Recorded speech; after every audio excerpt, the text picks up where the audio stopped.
Happy New Year, everybody. My name is Khalid Abdullah, and I'm here with Defeats the Purpose podcast. And I am super annoyed right now because I just recorded an entire segment but didn't realize that my microphone was off for the entire first part of the segment. So I'm actually going to try and record a shorter introduction, and then we're going to get right into the content. Today, I'm going to be talking about an interview that Glenn Greenwald had with Kirsty Wark of BBC NewsNight. Glenn Greenwald, if you don't know who he is, worked with Edward Snowden to release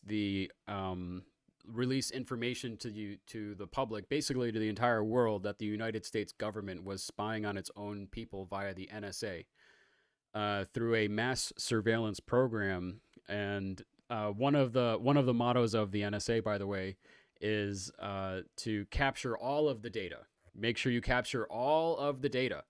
And so I just found this interview to be very fascinating because this interview took place right after the revelations came out. And Kirsty Wark, in my opinion, is that she should be on Glenn Greenwald's side here, but she takes a very antagonistic approach to interviewing him. But she does that in that sort of like soft-spoken way that makes you feel comfortable. And so I wanted to point out just how awful her questions are, because I just after seeing this now numerous times, I just feel like it was really just a jarring. I don't know, if you believe in truth and justice and that the public have a right to the information about what their government is doing, then you should be on the side of Glenn Greenwald here. There's absolutely no question about it. But without further ado, I'm gonna jump into the actual segment. So, sorry I had to redo the introduction. Unfortunately, my there's no audio, so it would just be a video of me doing this. You'd have no idea what I was saying. So, anyway, thank you. Enjoy the video.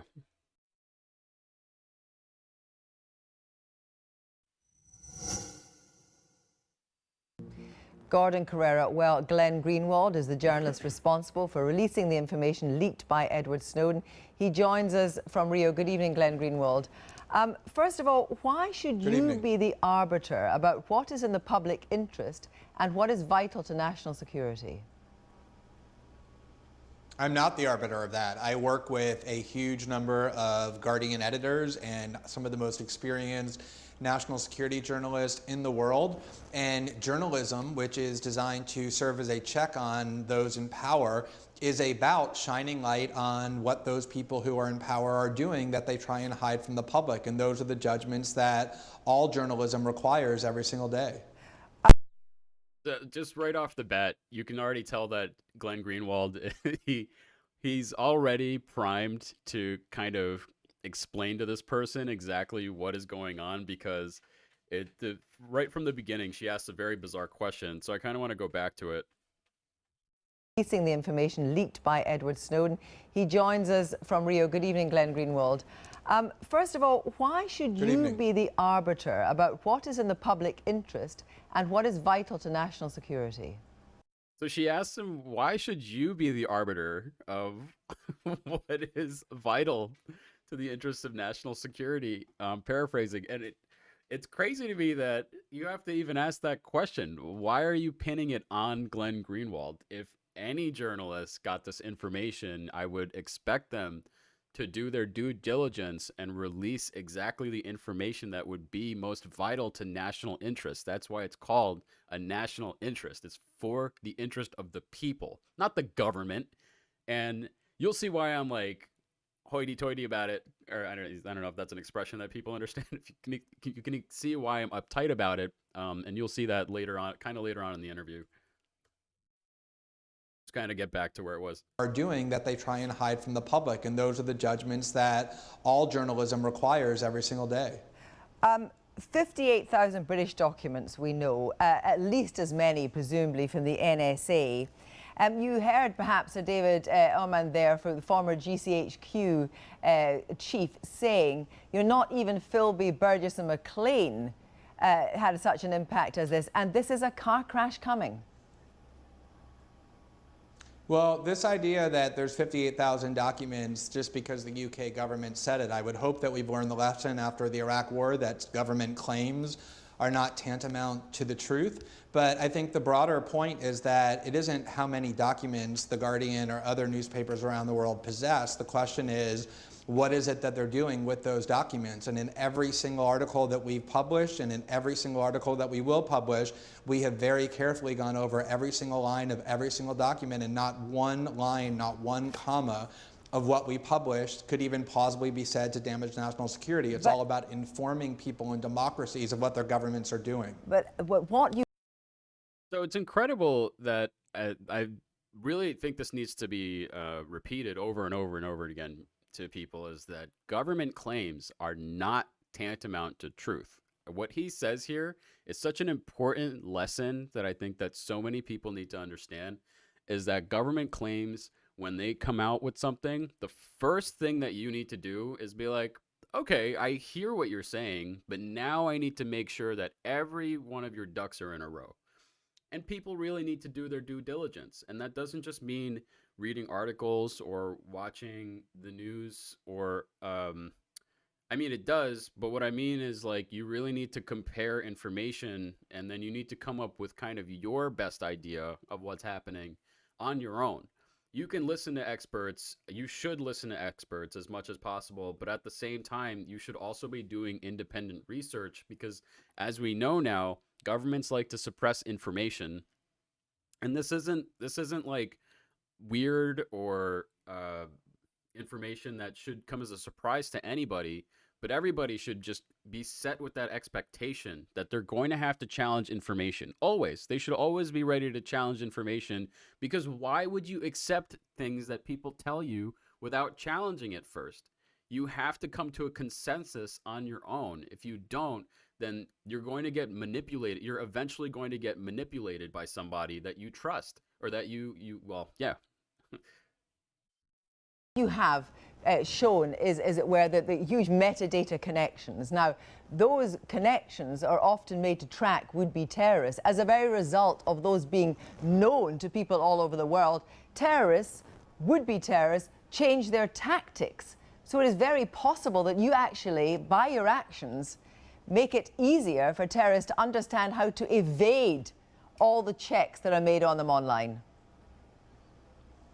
That's completely ludicrous. First of all, the premise of your question is entirely false. We've shown much more than just the mere collection of metadata. We've shown all sorts of invasions into the content of communications between innocent people, having conversations with one another online through emails, online chat, collection of their browsing history. The idea that terrorists didn't know, that the United States and UK governments were trying to monitor their communications is laughable. Of course, every terrorist who's capable of tying their own shoes has long known that the UK and US governments are trying to monitor their communications. The only thing we've informed people of is that the spying system is aimed at them. But what I want to ask, And she just doesn't even acknowledge anything that he just said. It's crazy. Like, it's absolutely crazy to me. A normal person would wait and reflect and think and put it in their mind. Oh my God, he's making an outstanding point, that this journalist is informing people of nefarious crimes against humanity that are happening, this excessive surveillance that's happening against an entire population. And now I'm just creating this straw man argument that terrorists are going to get their hands on this information, even though now we know, in hindsight, that there's not been a single instance where publications like WikiLeaks or whatever Edward Snowden has leaked, none of that has ever resulted in a single terrorist act. It never has. So the fact that this information has been leaked to the public has only ever helped the public interest. It's only ever helped the public interest. And if anything, when governments start becoming more transparent and becoming held accountable for the actual horrors and problems that they create, it may actually create better circumstances in our society. So we can all create straw man arguments. I can create straw man arguments, but this lady just continues to create straw man arguments, and you'll see her continue to do that during the rest of this interview. So this is very well spoken by Glenn Greenwald to get all of that in. before she kind of bombards him with the next question without even taking a moment to kind of take that in and appreciate it. Is how can you be sure that your actions have not made it easier for terrorists to operate? You can't be sure of that. You can't prove a negative like that, can you? Well, I don't know why you're asking me to prove a negative. Well, if I'm you just think simply it can't saying be that proven. The way that human beings reason and that journalists make decisions is that you weigh all of the competing evidence as rationally as you can. And we know that the evidence that we are disclosing to the world is not about spying on terrorists that they don't already know about, but spying on innocent human beings. And I would like to find a journalist or a human being who says, I would rather remain ignorant about what my government is doing in a democracy. That is not how a healthy democracy functions. But do you think it... That's exactly right. That's not how a healthy democracy functions. The purpose of journalism, as he stated at the beginning of the video, is to be a check on power. That is the purpose of journalism. I mean, there are many purposes of journalism. You can do journalism on any sort of issue if you want to, and you can publish that material, and people can find that salacious or interesting, etc. But for someone to come and check Glenn and what he's been doing with Edward Snowden and to release these documents as meticulously as he has been releasing them at this point in time. I mean, it's just crazy to me. Why wouldn't you want these documents to be released? Why don't you want to know that your government is spying on you? But you have this woman who's in a position of relative power in her own community, in her own country, and she's coming out and she's challenging it. Why? Because people in positions of power don't want, they usually take the side of the government. Because they don't, I just feel like they have a very difficult time relating to common people and how they might feel about being surveilled on specific issues. So it's just really sad to watch. It will be such a shock that spies actually do spy, or do you think actually for a majority of the population perhaps it actually might be quite reassuring? They might actually feel quite safe. I think it's a shock that government officials lie to the face of journalists who don't seem to mind very much. So, for example, in that segment that you just played, you had people defending the GCHQ on the grounds that this is only about terrorism or pedophiles. And yet, much of the reporting that we've done proves that's a lie. We reported that the GCHQ and NSA are spying on Petrobras, the large Brazilian oil company that funds social programs in Brazil. Are there terrorists in Petrobras? Or that they're spying on the Organization of American States when they're negotiating economic agreements? Are there pedophiles at the OAS? So I think that the job of journalists is to prevent people in power from lying to the people over whom they're ruling. And while some of this may be devoted to terrorists, huge amounts of this system are devoted to innocent people in the population whose privacy is being eroded. There's vast amounts of material I gather that you have that still has not been reviewed at the moment. I mean, and clearly she hasn't reviewed that material either. Otherwise, she would know how baseless her question was previously and how quickly he schooled her on the entire issue, because obviously he's been doing a very thorough and meticulous review of all of the materials and only pushing out the materials that he feels are most suited for the public interest. Do you have this? Is it in your bedroom in Rio? You have this material, I gather that you have, that still has not been reviewed. There's vast amounts of material I gather that you have that still has not been reviewed at the moment. I mean, do you have this? Is it in your bedroom in Rio? I'm not going to talk about what's in my bedroom, and I'm not going to talk about the security measures. What I will say, but I mean, do you have it? I mean, it's possible that presumably you have a little. Let me just. No, people want to know. I'll be happy to. I'll tell you why people want to know. They want to know, I suppose, that how can you guarantee that the material you have, you can keep safe? I mean, the thing is, could it possibly be on a memory stick in your pocket? I mean, people want to know how you think you can keep things safe.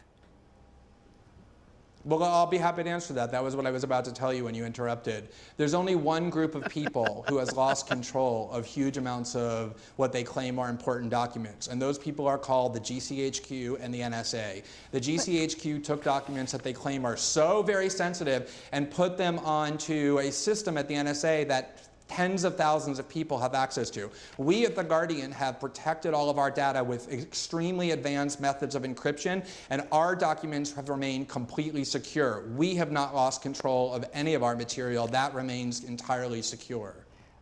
The reason I ask that is because You can see how visibly irritated Glenn Greenwald is at this point, that he just isn't having it, and he's doing such an outstanding job of standing his ground at this point.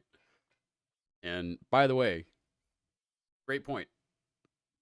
The documents that were at the GCHQ, they were exposed to lots of people, and the documents that Glenn Greenwald got his hands on, obviously he has been the sole arbiter of who gets to see which documents there.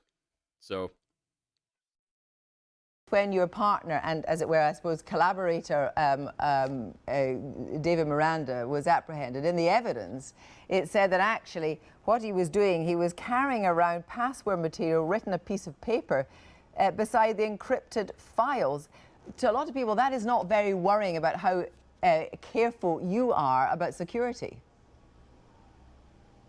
Right. Well, I guess I need to give you the reminder again that as a journalist, you should be aware that simply because the government makes a claim, especially when they're making that claim in the middle of a lawsuit while they're being sued for violating the law, one should not go around assuming that claim to be factually true. So the it's UK wrong. government's So you're claim denying that my it. partner was carrying a it was a lie. The idea that he was carrying a password that allowed access to those documents and to let people open those documents and read them is absolutely false. The only ones who have lost control of the documents through horrific operational security is the GCHQ and the NSA. He did not have the password. And I will show you the proof of that. Just look at the affidavit that they filed that said we have to keep this material because it's all, quote, heavily encrypted, and we've only been able to reconstruct 75 of those documents. They filed an affidavit themselves proving that what they've convinced you of is actually a lie. Well, after what happened to David Miranda when he was held and so forth, and you know, as his partner, that must have been very distressing for you. You then said, I'll be far more aggressive in my reporting from now. I'm going to publish many more documents. I'm going to publish things on England too. I have many documents on England's spy system. I think they'll be sorry for what they did. Is there something coming down the pipeline? Because that's a number of months ago now. Right. Actually, it was a few weeks ago. I think it was 4 weeks ago. And since then, there has been a report, as I said, on Fantastico about GCHQ spying on Petrobras, which caused a major diplomatic scandal with Brazil. But that interview that you're referencing is in Portuguese, and the translation you're reading from is very poor. What I was asked was, how do you think the British government's behavior, both toward The Guardian and toward your partner, will be viewed? And I said, it'll be looked at in most democracies where press freedoms are protected, unlike in the UK, as a very thuggish form of behavior and an attack on journalism that will make them look quite bad. I think it's contrary to their interests, and they'll come to regret it. It had nothing to do with vowing to do revenge journalism, as some tried to depict. But we will continue absolutely aggressively reporting on both the GCHQ and the NSA. But do you see why, however inappropriate the translation was, that it was seen very much as, you know, you acting as a campaigner and an activist, you talked about revenge journalism being the wrong way of describing it, but you can see how people think that. No, I'll tell you my view of journalism very clearly. My view of journalism is that the more people in power abuse that power, the more accountability and transparency they prove that they need through journalism. And so when I see a government like the UK barge into the newsroom of the newspaper with which I work and demand that they destroy their computers, something you would expect to hear in Iran or Russia or China, or when they detain someone they think is working with a journalist under a terrorism law for 9 hours and basically acknowledge through the media that they're doing it to be intimidating, that is a government that is attacking press freedom and abusing their power and showing that they need more transparency. And that's the role of journalism. So, Glenn Greenwald, do you fear for your safety? Again, she just has no response to this. This, like, just absolute indictment of the UK government to do these things. Just no response to it whatsoever. She just goes on. She moves on to this completely insane question when she's completely challenged on her entire ideology as a person is completely challenged at this point in time, right? Like, everything she's saying is completely challenged, and she has no response to it whatsoever. And it's mind-blowing to me that he just gave you all of this information about the thuggish behavior that this government is trying to do against its own citizens, to people in its own country. And she just moves on to this insane, you'll hear it right now. Transparency, and that's the role of journalism. So, Glenn Greenwald, do you fear for your safety? No, I don't. That's not something I focus on. The Brazilian government has actually offered me and provided security, and I'm perfectly content and with the situation I'm in. Lots of journalists are in difficult positions all the time, so it's not something I think about. But do you feel you could travel further afield? For example, do you feel you could travel, one, to the United States, and two, do you feel comfortable about traveling to Britain?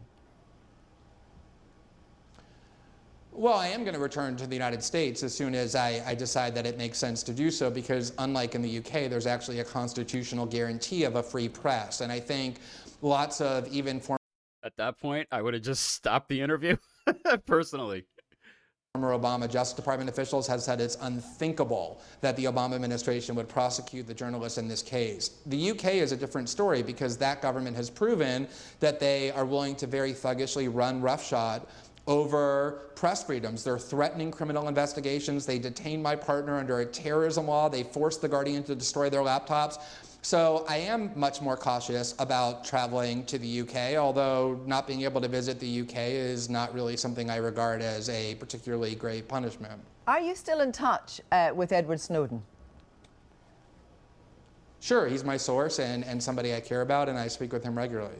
You speak with him regularly, and how do you know how he is being treated, and how do you know, more importantly, whether he hasn't had to give up secrets if he's under Russian protection? Because unlike the UK government and the US government, Mr. Snowden's statements have proven to be completely true in every single instance. I've never once seen him lie to me about anything. I know for a fact that he has protected the data that he has with extreme levels of encryption that not even the NSA, let alone the lesser Russian intelligence agencies, can crack. And he didn't unravel his life to fight surveillance in order to then go to the Russians and help them surveil. No, but he has been through China, obviously in Hong Kong, and he's in Russia now. You can't be sure that he hasn't had to give up something. Well, you pointed out very astutely just a few minutes ago that nobody can prove a negative. So if you're looking for me to prove to you mathematically that they don't have any data, I can't do that. What I can do is tell you that all of the evidence that we do actually know makes it ludicrous to think that they have obtained any of that data. There's zero evidence that they have, and any responsible journalist would refrain from suggesting that that happened when they have no evidence that it did.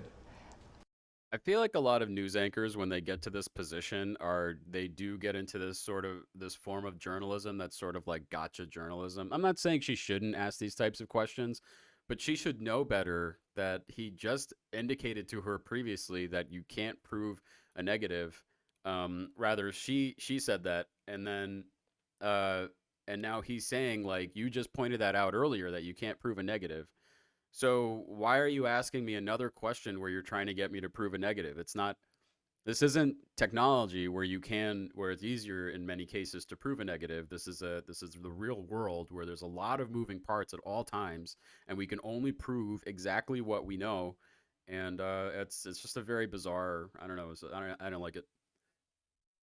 I wonder, though, with Edward Snowden, whether or not his position in Russia, I mean, you know, if he tried to travel, look what happened, look what the Americans did, you know, to the presidential plane, the Bolivian presidential plane, over European territory. Does he really feel all that safe? The Russians have only said they'd keep him for a year. Well, remember, he didn't choose to be in Russia. He was trying to pass through Russia, and the United States government basically forced him to be there by revoking his passport and preventing other countries from letting him transit through. But he certainly, given the alternative, which is a supermax prison in the United States where he's disappeared for the next 40 years, I think he's quite content to be where he is.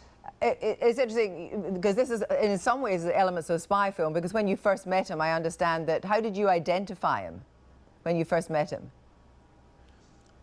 Right, I had no idea how old he was, who he was, what he looked like before I first met him, and so the plan was he had asked us to go to a part of the hotel where he was staying in at a designated time, and he said that he would enter that room and we would know him because he was carrying a Rubik's Cube. And we went at the designated time. He wasn't there. We came back at the second time that he had given us. He showed up a couple of minutes later carrying a Rubik's Cube, and that was how we knew that it was our source that we had been communicating So finally... with. So I do want to kind of touch on the previous statement that he made. That's absolutely right. If Edward Snowden, so the laws in the United States make it very difficult, especially if you're indicted under the Espionage Act. It makes it very difficult for you actually to defend yourself. And the details of why that's the case are escape me at this point in time. But it would be very difficult for Edward Snowden to bring a good defense in a case like that, because a lot of the defense is actually shut down. You're not actually allowed to bring it to trial. And so most likely Edward Snowden first of all, they would put him in jail, and they would really drag their feet on that. And they probably would put him in a really horrible place. And then they may even put him in solitary confinement. They may put him in not ideal situations and sort of psychologically torture people, which is kind of what this country does, is to, especially to political dissidents, as a form of psychological torture, is to put them in these places, and then put them in solitary confinement, subpar conditions, and horrible treatment. I mean, just look at what happened to Julian Assange recently. He suffered a stroke in Belmarsh prison, and I think his fiance or someone came out and said that they attributed it directly as a result of being in prison, as a result of the last 10 plus years of Julian Assange's life had been complete misery, and they're still trying to prosecute that guy and bring that guy to justice, or whatever you want to call that. But all the guy is guilty of, in my personal view, is all that guy is guilty of is journalism, which isn't a crime as far as I'm concerned. And the fact that the United States was committing war crimes in the first place is the real crime here. And none of those people who have committed those crimes, those war crimes, have ever been prosecuted for anything that they've done. So I really just don't understand sort of the logic here. Not, obviously this is from a different time. I forget when the WikiLeaks war crimes things. I think that was actually in 2011 anyway. So that was actually before this. So anyway. Finally, I want to ask you, because we've gone from that kind of extraordinary kind of spy film thing to the idea that he actually might end up in an American supermax prison. Do you think ultimately he might indeed end up in an American prison? Well, when we were in Hong Kong, he had assumed, I think we were all assuming, that was going to be the likely outcome of the brave choice that he had made, which is what made it so brave. I think now it's a lot more difficult because his reporting is considered heroic by huge numbers of people around the world, and I think it's made it much more difficult for the U.S. government to get their hands on him and basically disappear him and make it so that he's never heard from again. Glenn Greenwald, thank you very much indeed. So it's really amazing to me that get out of this real quick. I'm gonna try to find the exact scene where that was my favorite scene. System of easier for terrorists to understand how to evade see if I can find it real quick. all the checks that are made on them online. His entire source of the way that human beings Actually feel quite safe. The face of journalism, GCH system. I suppose that I'll be happy to, right here. Presumably you have a little. Let me just. But people want to know is I'll be happy to. The youth of Hugh and to encrypt any of because David Miranda that my partner was around is making that claim false. The affidavit that they filed proving addressing for you. You then said documents they filed. It's going to be hard for me to find it. Are from what it's a terrorist being eroded. There's vast amounts of material I gather that you have that still has not been revealed at the moment. I'm not going to. Bedroom and Here we go, right here. I found it. All right, sorry for that. I'm not going to talk. Right, this look on his face right here. Just this I think perfectly captures all of the disgust that I have toward. I don't know. I'm not sure. I got to look up this woman's name.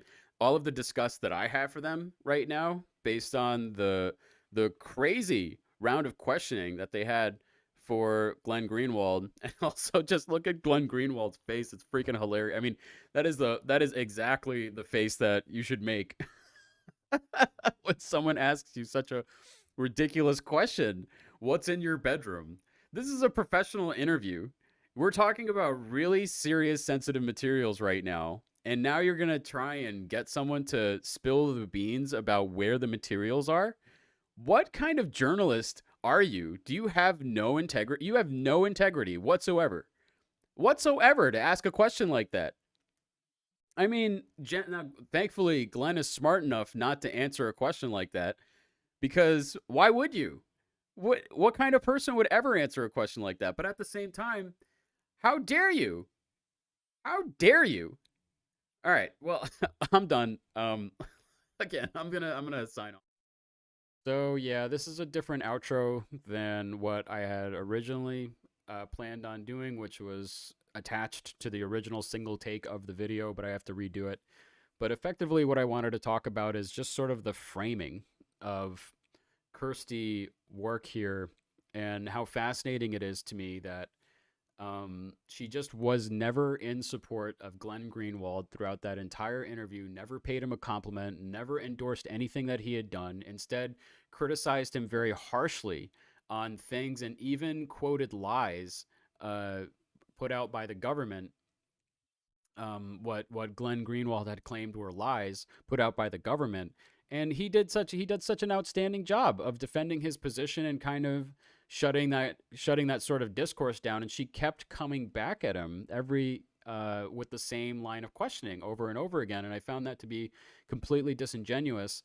But there is the likelihood that she actually believes everything that she's saying. She probably saw what Glenn Greenwald did. She might have even seen what Glenn Greenwald did, and immediately had a negative reaction to it and said, "Why would you put our governments at risk?" He's not trying to put your governments at risk. Your governments are perpetrating crimes against humanity.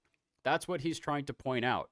And if we don't analyze the fact that these governments are committing crimes against humanity, then we're never going to learn from this situation. Glenn Greenwald being reacting to crimes against humanity is not the problem here. And if you don't look at these things from a sort of precedence from that standpoint, then you're never going to understand the historical context of why he did this in the first place. So looking at Glenn Greenwald as being right or wrong or good or bad or anything like that, that's completely ridiculous. What we need to be looking at is why the United States has committed these crimes against humanity. Why do they find it necessary to surveil their people en masse, even though now a federal court has come out recently saying that it's unconstitutional. The NSA is basically unconstitutional and it needs to be shut down, but it's still running. We're still being surveilled en masse. The government is still doing it. Even though a court has said that they shouldn't be doing it, they're still doing it. I mean, if they weren't going to shut it down after they got found out, after this got exposed, then I don't know why anyone would ever think that they were just going to do it on their own. But for some reason, as a population, and this is a completely different type of criticism, but for some reason as a population, we just don't care. People don't care. I know that, like, as soon as I post this on this web, I'm going to be surveilled in a manner of speaking, that my data is going to be collected somewhere against my will. And I think that's just such a frightening prospect to think about, that at any moment they could just pull up things that I've done in the past in any capacity. They can probably trace any kind of things back to me at this point, and they can just pull it up, and then they can say, oh, well, this guy did this thing a long time ago. Let's point it out and take it out of context and make him out to be the bad guy. I mean, we already know that there's no habeas corpus left in the United States. So you know, Barack Obama got rid of that in 2012, and Barack Obama directly led to the disaster that was Donald Trump. None of the United States wanted to be in that position. I don't think anybody that even voted for Donald Trump really wanted him to be in that position, but he was the only thing that came close to a counter narrative to the establishment politics that had taken over this country for the last 40 years. And so that's why the country decided to elect a freaking maniacal demagogue. And now we have Joe Biden, who's equally demented and maniacal, but he has that same soft-spoken language that some people really love, and that's a problem in its own right. But I'm getting way off topic here. I think that the really what I want to come back to is that this was just a really outstanding interview. Um, and I'm just really disappointed at Kirsty Wark for how she handled this interview, because you can't just look at something in the current moment. You have to look at the history. What led to that current moment happening? And she didn't do that. She didn't do that at all. All she did was she sort of was very dismissive of everything that he was saying. She never tried to ask follow-up questions when he made good points. She just kind of went into weird directions sometimes, asking about what was in his bedroom. This is a very strange thing to ask a person about. And and I just think that's so unfortunate. But this is what happens when you become an establishment news anchor. Is a lot of the time you end up failing upward. You end up saying all of the things that please the establishment to keep your job. And it's a very simplistic take on what happens to journalists. But there's a lot of instances in history where journalists used to be very good, and then they get these high paying jobs and they just turn into these like just completely disgraceful people. So I find that to be very very troubling. And I also just look at the sort of hypocrisy involved here. So take a look at what happened recently with the United States. So I'll try to pull it up here. So the House okays a bill barring the imports of goods produced by forced labor of Uyghurs in China. So I think that's a very strange bill to be putting out there, because it implies that the United States isn't doing something like that also. And the problem with this entire take right here is that the United States has been using prison labor for a very long period of time now. They use prison labor in California to fight wildfires. They use prison labor in New York City. So one of the more famous times they used prison labor was in New York City. The state of New York is fighting coronavirus-inspired price gouging by releasing its own brand of hand sanitizer made by a company that relies on prison labor. So that's a pretty astonishing move by the United States when you have this in your front yard on display to everybody that passes by. They can see that this, what you're trying to do to China. Why don't you look at your own backyard first and clean up that mess? Maybe we should stop having prison labor in the United States. Maybe that's a completely inhumane practice. Or maybe if we're going to have prison labor in the United States, we should start paying them an actual fair amount of money. And maybe we need to start decriminalizing a lot of the things that people are in prison for in the first place. See, there are a lot of questions that we could be asking very easily about these things. And for some reason, the narrative that you get a lot of the time, it focuses on this very narrow, myopic view of the entire situation. And if you jump outside of those bounds of that narrative, you get called names, you get told that you're this or you're that. And I just think that's that's just an unfortunate place that we are in our society, that a lot of people are willing to go along with that also. So, look at this. This is crazy to me.